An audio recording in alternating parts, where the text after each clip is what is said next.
पंचभूतों द्वारा रचित जितनी सृष्टि है वो सब क्षर है। क्षर माने नाशवान। पुरुषस्य अधिदैवतम, जो अधिदैव है वो हिरण्यगर्भ ब्रह्मा का वाचक है।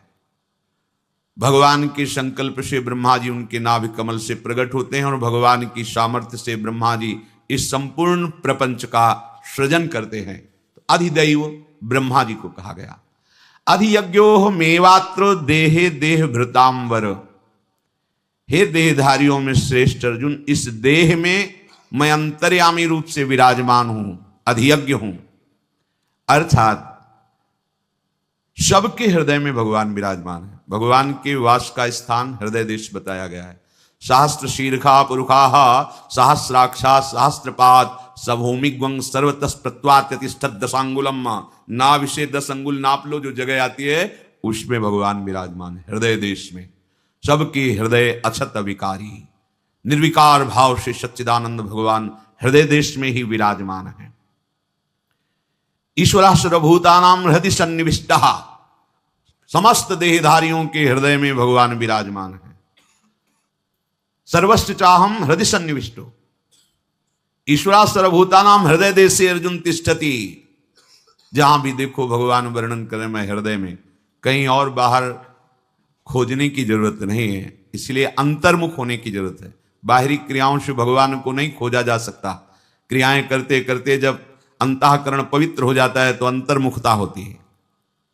किसी क्रिया से भगवान को नहीं पाया जाता निष्क्रिय होकर के, और हमारा स्वरूप निष्क्रिय ही है। जब हम अंतर्मुख होते हैं नाम रूप लीला धाम का आश्रय लेकर के, तब हमारे हृदय में ही प्रकाशित हो जाता है। नारायण या गौर श्याम को हृदय निकुंज बसइए, हृदय ही निकुंज हो जाता है और नित्य बिहारी श्यामा श्याम निरंतर उसमें रास विलासरत रहते हैं। अहमेव अत्र, भगवान कह रहे हैं अन्य योनियों में भी मैं हूं, पर उनको यह अधिकार नहीं है कि वो हमारा चिंतन करके हमें प्राप्त कर सके। वो केवल अपने पूर्वकृत कर्मों का भोग भोगेंगे बस। ये सौभाग्य तो केवल इस मनुष्य शरीर को ही है कि आप अपने पूर्वकृत कर्मों को भोगते हुए उनसे प्रभावित ना हो। अनुकूलता आवे तो हर्षित न हो, प्रतिकूलता आवे तो शोकित न हो। ये तभी हो सकता है जब भगवद आश्रय है और भजन है। भगवद आश्रय लेकर भजन करोगे तो हृदय विहारी ठाकुर हृदय में ही अनुभव में आ जाएंगे। जन्म जन्म की पीड़ा अशांति थकान मिट जाएगी भगवत साक्षात्कार होते ही। देह भृतांबर का मतलब है कि देहधारियों में वही श्रेष्ठ है जो देह धारण करके पुनः फिर कर्म प्रपंच से युक्त होकर देह ना धारण करे। अर्थात अब हमारा जन्म कर्म संस्कार के बंधनों से आगे ना हो, ये अंतिम जन्म हमारा हो, तभी देह धारण करना श्रेष्ठ है, क्योंकि ये अंतिम देह है। 83,99,999 योनियों के बाद ये मनुष्य योनि है।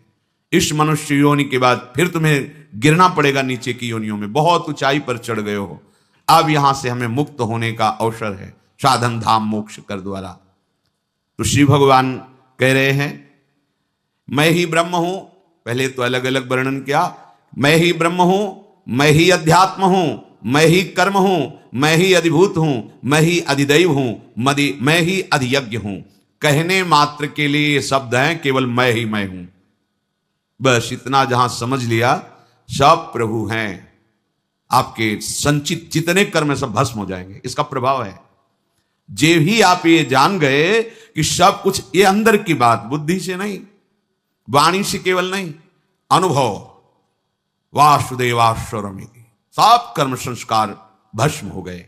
अब उसके अंतिम निर्णय में कोई संशय नहीं रहा, क्योंकि मदभावा वो भगवत भाव को प्राप्त हो गया। सब जगह प्रभु है। इसलिए आगे भगवान कह रहे अंत काले च मामेव स्मरन् मुक्त्वा कलेवरम यह प्रयाति मद्भावम याति नास्त्यत्र संशयः। हे अर्जुन, जो मनुष्य अंत काल में मेरा स्मरण कर लेता है वो शरीर छोड़कर सीधे मेरे को प्राप्त होता है। वो मेरा स्वरूप हो जाता है, मेरे को प्राप्त कर लेता है। याति नास्त्यत्र संशय, इसमें बिल्कुल संशय मत करना। वो भगवान कृपा करके बता रहे, संशय मत करना, क्योंकि जीव का स्वभाव है ना संशय कर लेना। इसलिए भगवान इस श्लोक में कह रहे मदभावम याति नास्त्यत्र संशया, तुम्हें अन्य अब कोई संशय मिलाने की जरूरत नहीं है। अंत काल में मेरा स्मरण करते हुए जो शरीर छोड़ता है, इसका तात्पर्य हुआ कि जीवन तुम्हें भगवान की प्राप्ति के लिए मिला है। अब तुमने बाल्यावस्था खेल कूद में व्यतीत कर दी, और जवानी में एक भूत चढ़ता है भोगों का, जौवन ज्वर के नहीं बलकावा। ये जवानी का बुखार बड़े बड़ों को चढ़ जाता है। बड़े बड़ों का तात्पर्य है बड़े अच्छे साधकों को भी ये बुखार परमार्थ से भ्रष्ट कर देता है। जवानी चली गई, प्रमाद स्थिति में कुछ भी परमार्थ किया नहीं। अब उसे सत्संग के द्वारा पता चला कि अरे इस जीवन को तो मैंने नष्ट कर दिया, और इस जीवन का उद्देश्य है भजन करके भगवत प्राप्ति करना। तो अब जितना समय तुम्हारा बच रहा है उतना समय प्रभु में लगा दो, तुम्हें संशय करने की जरूरत नहीं, भगवत प्राप्ति हो जाएगी। ये बात समझ लो। ये बहुत छूट दे रहे हैं भगवान। अब जिससे जो प्रपंच में समय व्यतीत हो गया 60-70 वर्ष की अवस्था, अब क्या करूं, अभी चांस है, अभी भगवत प्राप्ति हो सकती है। अभी आप संकल्प करो, दृढ़ निश्चय करोगे, अब नहीं, अब केवल भगवत प्राप्ति, अब बस एक ही सौदा होगा, प्रभु से मिलना। अब अपनी श्वासों का सौदा भोगों के चिंतन में नहीं देंगे।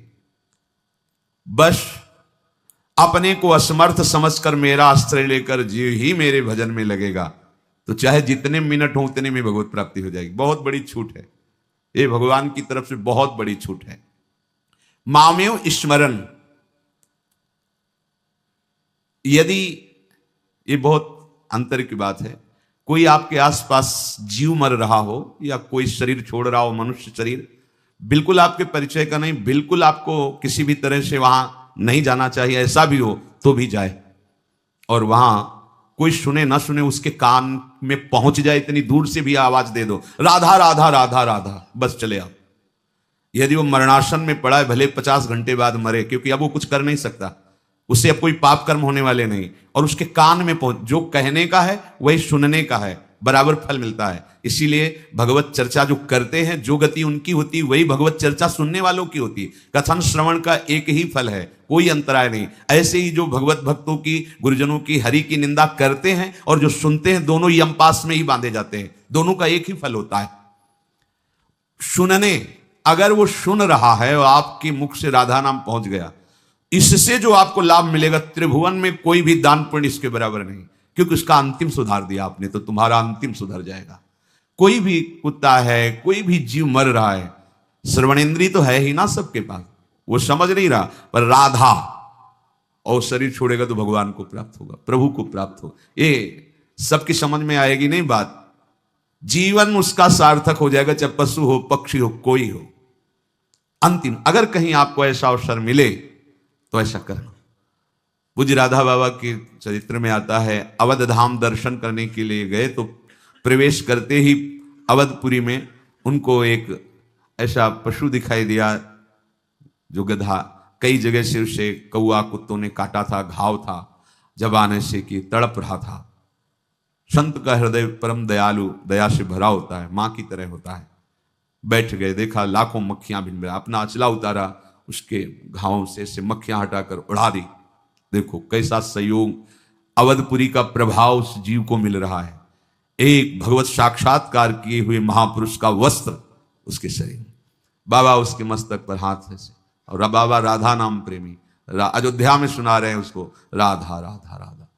भाई जी थोड़ी थोड़ी देर में जानकारी करते थे बाबा कहाँ है, क्योंकि बाबा कभी भी भाव दशा में खड़े हैं तो खड़े, कई बार ऐसा देखा गया, धूप में खड़े खड़े कहाँ जा रहे हैं कोई शुद्ध नहीं, तो बाबा उनकी देख रेख, भाई जी इनका बाबा कहाँ है, अब सब बाबा कहाँ है, पीछे लौटे, वहां देखा बैठे ऐसे दुलार कर रहे हैं, लाल काशाय वस्त्र उड़ाए हुए। कितना सौभाग्य उस जीव का धाम की कृपा से मिला। देखो बाबा कनक बिहारी जी के दर्शन का एक समय है, आप चलो, तो उनका नहीं, अब जब तक इसको भगवत प्राप्ति नहीं हो जाती हम उठ के जाने वाले नहीं।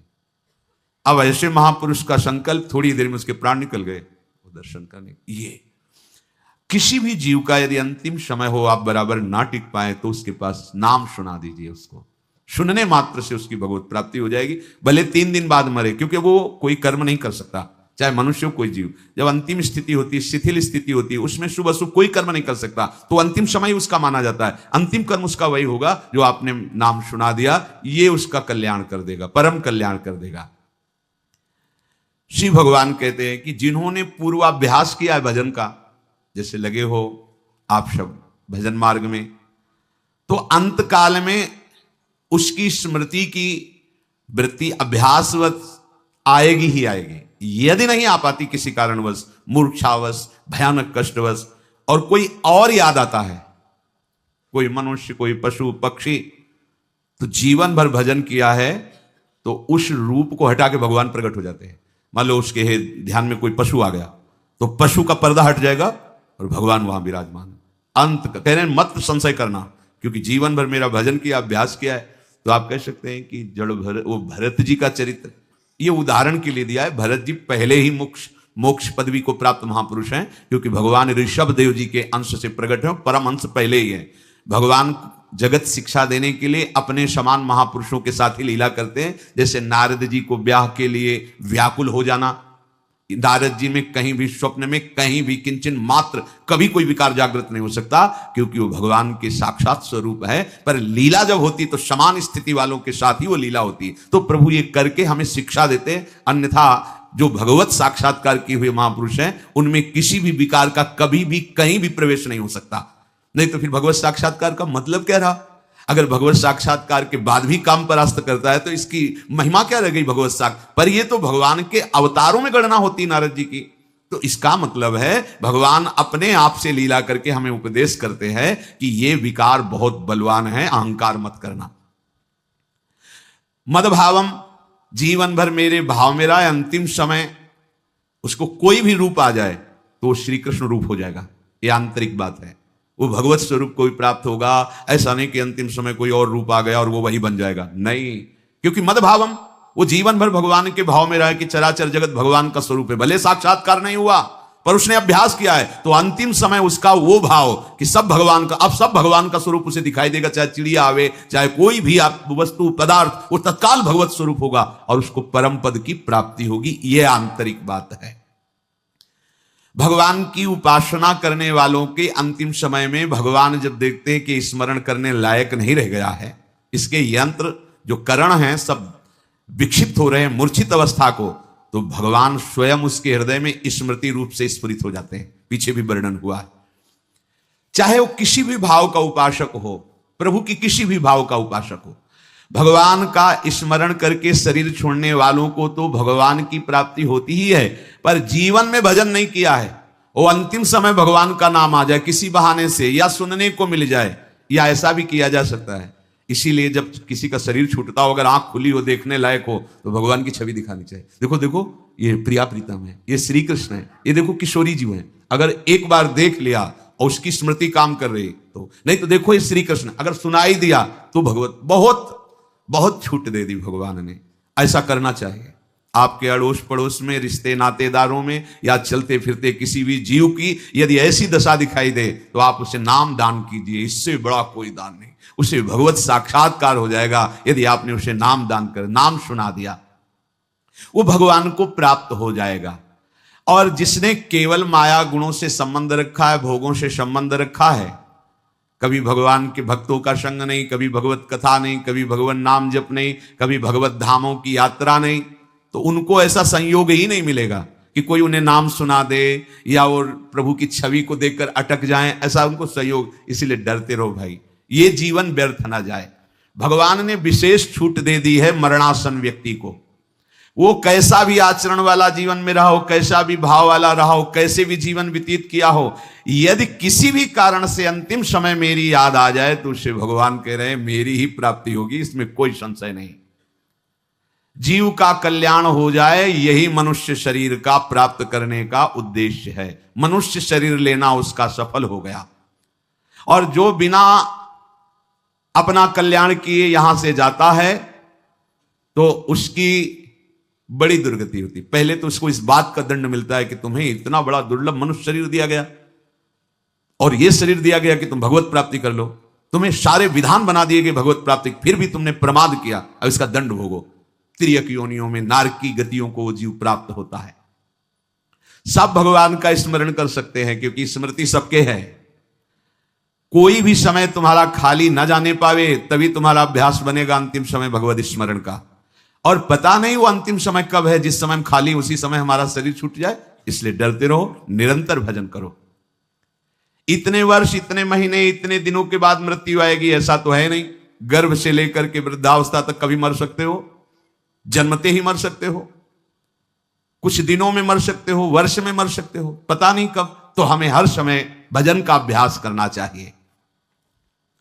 अगर किसी का शरीर छूटने का समय है कि वो बीमार रहता है, पड़ा है जाए, तो अगर आपके पास समय हो तो रोज जाके थोड़ी देर भगवत चर्चा सुना देनी चाहिए, भगवत कीर्तन सुना देना। बहुत बड़ी, ये इससे बड़ा त्रिभुवन में कोई दान नहीं। सबसे बड़ा त्रिभुवन में यही दान होगा कि कोई बीमार हो, मरणासन में हो, उनके परिवार वालों के हाथ जोड़ के हमें कुछ चाहिए नहीं, बस हमें 10 मिनट समय दे दो, भगवान का गोपाल शास्त्र नाम सुना दे, कोई भगवान के पद सुना दे, प्रियालाल की यश कीर्ति सुना दे, उनका नाम कीर्तन कर दे और प्रणाम करके भगवान इस जीव का परम कल्याण कर दो। हे नाथ, इसको स्वीकार। इससे जानते हो तुम भगवत पार्षद पद में जाओगे, सीधे श्री जी की अत्यंत कृपा पात्र बनोगे। अगर आप ऐसा, पर ऐसा वही कर सकता है जो मान रहित है। तो नहीं नहीं चलो हमारे यहां ये सब क्या है, वो बीमार पड़े तुम यहां हल्ला मचाने आ गए, ऐसा भी डांट लग सकती है। अपने को डांट की परवाह नहीं करनी, अपने को उस जीव का कल्याण हो जाए इस भावना से। अजामिल जी ने पुत्र को बुलाया था नारायण, बड़ी महिमा भगवान के नाम की। देखो अपने लोग तो धामवासी हैं, बिल्कुल चिंता नहीं करना। तस्मात् शास्त्रम प्रमाणम, इसका प्रमाण है। अयोध्या, मथुरा, माया, काशी, कांची, अवंतिका, पुरी, द्वारावती, चयु सप्तैता, मोक्षदायिका। ये मथुरा मंडल, काशी जी, अयोध्या, द्वारिकापुरी, कांची, मायापुरी, अयोध्या, इनमें अगर शरीर छूटता है तो किसी भी भाव में हो वो भगवान को प्राप्त होगा। जहिरेनु पर मरिबो मंगलाय, ये 84 कोस ब्रजभूमि मातृमंडल, यहां अगर शरीर छूटता है तो निश्चित श्री कृष्ण को प्राप्त होता है। इसमें कोई गणित लगाने की जरूरत नहीं कि अंतिम समय उसको क्या स्मरण आएगा।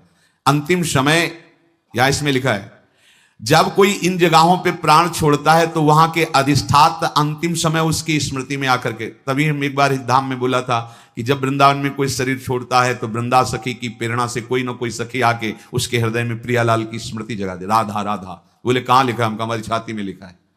क्योंकि कुछ बातें ऐसी होती हैं जो हृदय में स्फुरित होती है। ये ग्रंथ बड़े सूक्ष्म हैं, आपकी पहुंच नहीं। पढ़ लो, कहीं ना कहीं लिखा होगा, और नहीं है तो लिख लो, फिर पढ़ लेना, लिख लो, वही होगा।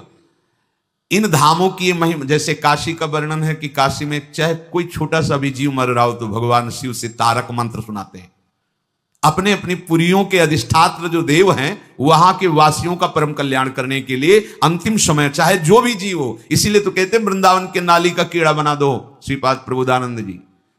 हरिराम व्यास जी कहते हो मन वृंदावन को श्वान, कुत्ता बना दो हमें वृंदावन का। आप जानते हो कुत्ता और नाली का कीड़ा का क्या स्वरूप है, लेकिन वो धाम का है। क्यों? अंतिम समय किशोरी जी की कोई ना कोई सखी आकर के उसको ले जाएगी निकुंज में। अगर नाली का भी कीड़ा है तो भी वो निकुंजवासी होगा। ये महिमा है। उस जगह उसकी जब मृत्यु होती तो वहां का वायुमंडल और वहां के अधिष्ठात्र देवता उसका कल्याण करते हैं। तो हमारे यहां के अधिष्ठात्र देवता हैं युगल सरकार, प्रिया प्रीतम, वृंदावन का महल है और यहां का वायुमंडल सब प्रेममय है। भला यहां की किसी कल्याण की क्या? यहां तो घर घर भटकत मुक्ति बावरी, कमल ही को बतलावे पर निष्ठा हृदय में आ जाए। अंत काल में कैसी भी भयंकर भयभीत वाली स्थिति हो, पर यदि धाम का वासी तो उसे भगवत प्राप्ति होगी। बस निर्भय हो जाओ, निर्भय हो के पापाचरण की तरफ नहीं, भजन की तरफ बढ़ो। वृंदावन बस के इतनो बड़ो सयान, जुगल चरण के भजन बिन निमिष न दीजे दान।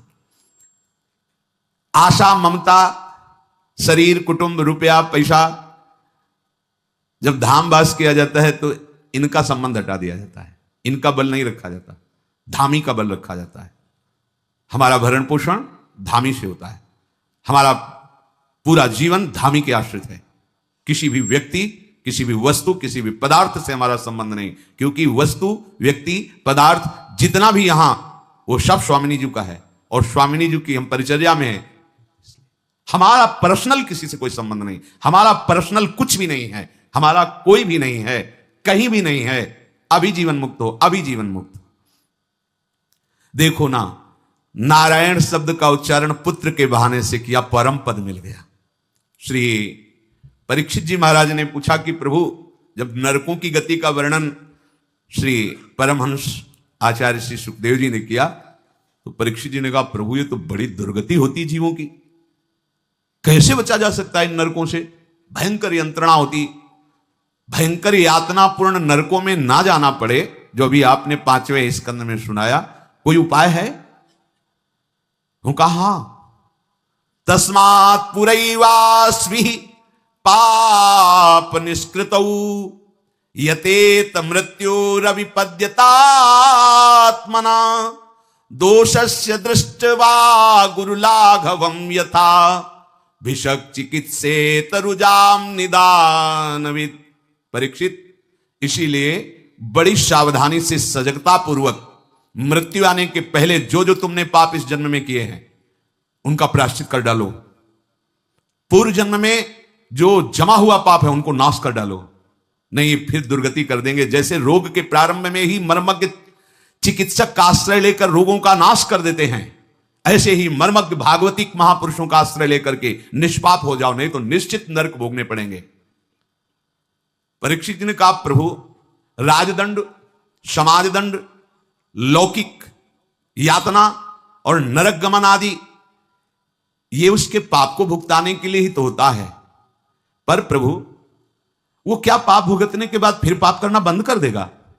नहीं, क्योंकि पाप नष्ट हो गए दंड के द्वारा, पर पाप प्रवृत्ति तो बनी रही, फिर वो पाप करेगा, फिर वो पाप करेगा। ऐसी अवस्था में क्या उसका प्रायश्चित हुआ? फिर वो इकट्ठा कर लेगा पाप। अगर प्रायश्चित के द्वारा पाप नष्ट हो जाते हैं तो पाप की प्रवृत्ति तो बनी रहती है, देहाभिमान तो बना रहता है। प्रभु फिर ऐसे पुरुष का प्रायश्चित तो ऐसा हुआ जैसे हाथी का स्नान। तो वास्तविक प्रायश्चित क्या होगा कि ना पाप रहे और ना पाप प्रवृत्ति रहे। श्री सुखदेव जी ने कहा, परीक्षित बड़ा सुंदर प्रश्न किया, यह किसी प्रायश्चित से नहीं हो सकता। कर्म के द्वारा कर्म बीज का नाश नहीं हो सकता, ये श्री शुकाचार्य जी के वचन है। क्योंकि कर्म अज्ञान की धरा में होते हैं। जब अज्ञान की धरा होती तो कुछ अच्छे कर्म होते हैं, कुछ बुरे कर्म होते हैं, और ये होते ही रहेंगे तो कैसे प्रपंच से निवृत्त हो पाएगा? हां, जो केवल सुपथ्य का सेवन करे, वैद्य की आज्ञा के अनुसार चले, कुपथ्य सेवन ना करे, तो रोग धीरे धीरे फिर नष्ट हो जाएगा। वैद्य है सदगुरुदेव, सुपथ्य है उनका बताया हुआ उपासना मार्ग, और कुपथ्य है जो निषेध किया गया उसे स्वीकार न करो, तो ये भवरोग नष्ट हो जाएगा। पाप और पाप के सारे जो प्रवृत्तियां हैं कराने वाली, वो नष्ट हो जाएंगी। जैसे बांसों की झुरमुट में लगी आग पूरे बांस के वन को ही जला देती है, ऐसे ही श्रद्धावान विश्वासी उपासक जब गुरुदेव का आश्रय लेता है तो ब्रह्मचर्य, तपस्या, इंद्रिय दमन, मन की स्थिरता और बाहर भीतर की पवित्रता और निरंतर भजन, इनके प्रभाव से सारे पाप और पापों की प्रवृत्ति का नाश कर देता है। प्रभु की शरणागति में कोई बिरले ही इस आज्ञा के अनुसार चल पाते हैं। इसीलिए जैसे कोहरे को केवल सूर्य ही हटा सकते हैं, दीपक आदि की सामर्थ्य नहीं, ऐसे ही पाप प्रवृत्ति और पापों का नाश केवल भगवान के आश्रय से हो सकता है। गुरुदेव की आज्ञा में रहकर भगवत भजन करते हुए निष्पाप, अरे आप निष्पाप क्या, दूसरों को निष्पाप, मम भक्ति युक्तो भुवनम पुनातु, भुवनों को पावन करने की सामर्थ्य आ जाती है। पापी पुरुष की जैसी शुद्धि हरि को आत्मसमर्पण करने से और भक्तों का संग करने से होती है, वैसी किसी भी तीर्थ, अवगाहन या तपस्या आदि से नहीं होती है।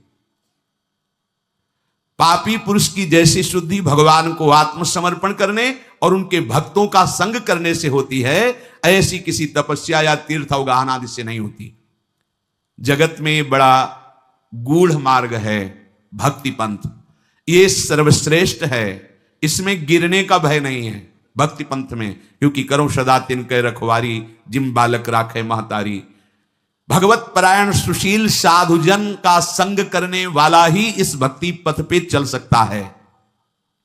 परीक्षित, जैसे शराब से भरे घड़े को गंगा जल रखने पर भी उसे पवित्र नहीं माना जाता। शराब की बोतल में गंगा जल भर करके सोचो हम किसी देव आराधन कर लें, वो नहीं रहा। लेकिन एक शराब की बोतल गंगा जी में ऐसे पलटा दो तो आगे आचमन करने योग्य बना रहेगा, उसमें नहीं माना जाएगा कि इसमें शराब डाली गई।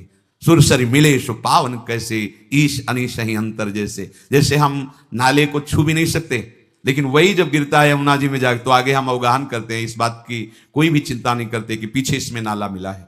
पर अगर हम एक बाल्टी यमुना जल लेके नाला में मिला दे जाके तो क्या स्नान करने योग्य नाला हो जाएगा क्या? बस ये बात समझना है। जैसे शराब के घड़े से हम गंगा जल भरकर किसी देव अर्चन में ले जाए तो निषेध है, वो आप नहीं कर सकते। ऐसे ही जो भगवान से विमुख पापाचरण करने वाला हृदय है, चाहे जितना तीर्थ अवगाहन करे तपस्या करे, काम नहीं बनने वाला। अब हमें क्या करना है? हृदय को ही दे देना है। वही घड़ा फेंक दो गंगा जी में। अब वो ऐसा थोड़ी होगा कि इसमें घड़ा फेंक दिया गया, अब गंगा स्नान नहीं हो सकता। नहीं, सूर्य मिले सो पावन कैसे, अर्थात अपने हृदय को आत्मसमर्पण कर दो भगवान के भक्तों के चरणों में, वो परम पावन हो जाएगा।